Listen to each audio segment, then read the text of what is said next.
முக்கிய செய்தியாக பார்த்துக் கொண்டிருக்கிறோம். மேற்கு வங்க மாநிலம் டார்ஜிலிங் மாவட்டத்தில் இன்று காலை நிகழ்ந்த ரயில் விபத்தில் உயிரிழந்தவர்களின் எண்ணிக்கை 15ஆக உயர்ந்திருப்பதாக தகவல் கிடைத்திருக்கிறது. முக்கிய செய்தியாக பார்த்துக் கொண்டிருக்கிறோம். ரயில் விபத்து நடைபெற்ற இடத்தில் மீட்புப் பணிகள் தற்போது தீவிரமாக நடைபெற்று வரக்கூடிய நிலையில் இந்த ரயில் விபத்தில் உயிரிழந்தவர்களின் எண்ணிக்கை 15ஆக உயர்ந்திருக்கிறது.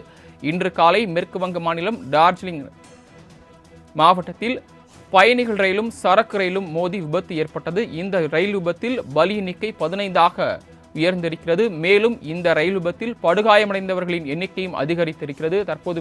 தற்போது வரை 60 பேர் படுகாயமடைந்திருப்பதாகவும் அவர்கள் அனைவரும் அருகில் இருக்கக்கூடிய மருத்துவமனையில் அனுமதிக்கப்பட்டு சிகிச்சை பெற்று வருவதாகவும் தகவல் கிடைத்திருக்கிறது. அண்மை செய்தியாக பார்த்துக் கொண்டிருக்கிறோம்.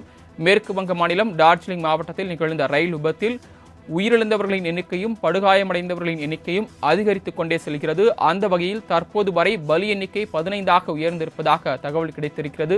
அதே நேரத்தில் 60க்கும் மேற்பட்டோர் படுகாயமடைந்து அவர்கள் மருத்துவமனையில் அனுமதிக்கப்பட்டு சிகிச்சை பெற்று வருவதாகவும் தெரிவிக்கப்பட்டுள்ளது. கூடுதல் விவரங்களை வழங்குவதற்காக செய்தியாளர் நந்தினி இணைப்பில் காத்திருக்கிறார்.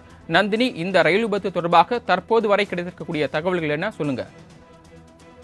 வணக்கம் அருணேஷ். மேற்கு வங்க மாநிலத்தில் பயணிகள் ரயில் மீது சரக்கு ரயில் மோதியதில் உயிரிழப்புகளின் எண்ணிக்கை 15ஆக உயர்ந்திருக்கிறது. அதே போன்று படுகாயமடைந்தோரின் எண்ணிக்கையை பொறுத்தவரையில் 60க்கும் மேற்பட்டோர் படுகாயமடைந்திருப்பதாக தற்போது அண்மை தகவல் வெளியாகியிருக்கிறது.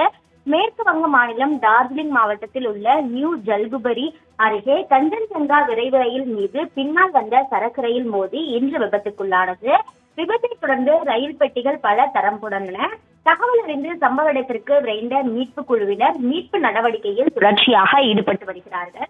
இந்த விபத்தில் தற்போது வரை 15 பேர் பலியானதாக தற்போது தகவல் என்பது வெளியாகியிருக்கிறது. 60க்கும் மேற்பட்டோர் படுகாயமடைந்திருப்பதாகவும் அவர்கள் சிகிச்சைக்காக மருத்துவமனைக்கு அனுப்பி வைக்கப்பட்டு வருகிறார்கள். மேலும் ரயில் விபத்து நடந்த பகுதிக்கு மேற்கு வங்க முதலமைச்சர் மம்தா பானர்ஜி செல்ல இருப்பதாகவும் தகவல் என்பது வெளியாகி இருக்கிறது.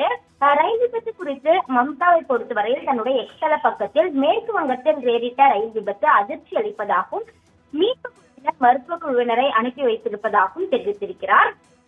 விபத்து குறித்து மத்திய ரயில்வே அமைச்சர் அஸ்வினி வைஷ்ணவ் துரதிருஷ்டவசமானது எனவும் மீட்பு பணிகள் போர்க்கால அடிப்படையில் நடைபெற்று வருவதாகவும் தெரிவிக்கப்பட்டிருக்கிறது. இருந்தபோதும் கூட தொடர்ச்சியாக உயிரிழந்தோரின் எண்ணிக்கை என்பது அதிகரித்து வருகிறது. அந்த வகையில் தற்போது வரை 15 பேர் உயிரிழந்திருக்கிறார்கள். 60க்கும் மேற்பட்டோர் படுகாயமடைந்திருக்கிறார்கள். தொடர்ச்சியாக மீட்பு பணிகள் நடைபெற்று வரக்கூடிய நிலையில் உயிரிழப்புகள் மேலும் அதிகரிக்க வாய்ப்பிருப்பதாகவே தகவல் என்பது வெளியாகி வருவது குறிப்பிடத்தக்கது. டார்ஜிலிங் ரயில் விபத்து தொடர்பாக தற்போதைய தகவல்களுக்கு நன்றி நந்தினி.